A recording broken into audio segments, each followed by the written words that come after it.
Welcome to Twin Talk Politics.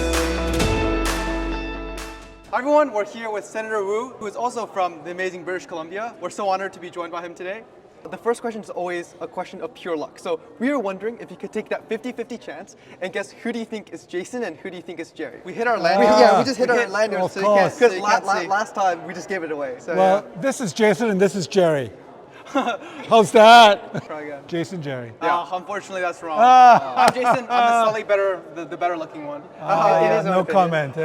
No comment on that one. Great.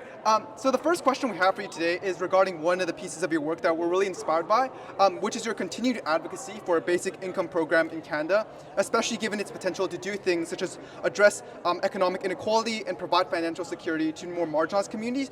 We were just curious, especially in Canada's current fiscal climate, with 25% tariffs currently put on pause and the steel aluminum tariffs, there's significant pushback regarding how such a program would be funded, whether through higher taxes, relocating existing social benefits, cutting social programs, or deficit spending. So we were just wondering, how do you respond to these concerns, and what do you see as the most viable funding model to make and turn the basic income program into a reality? Sure. Well, first of all, there's ample research to show that cash transfers work. Okay. In other words, cash transfers to people who are in need, for example, the homeless, people who are very near to poverty.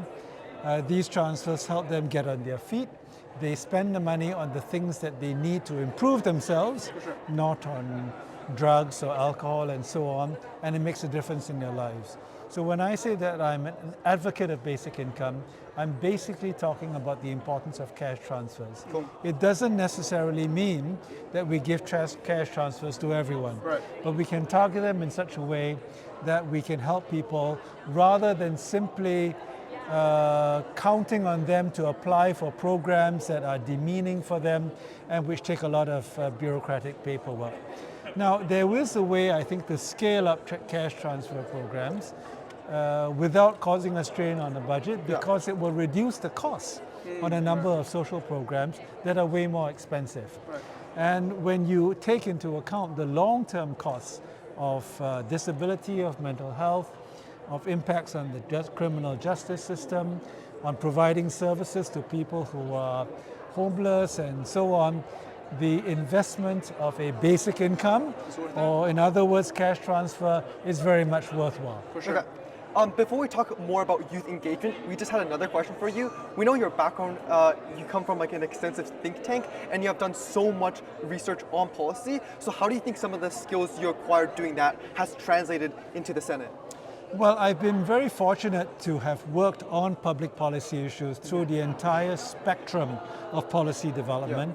You mentioned that I ran a think tank. Yeah. That's part of the process of forming public policy.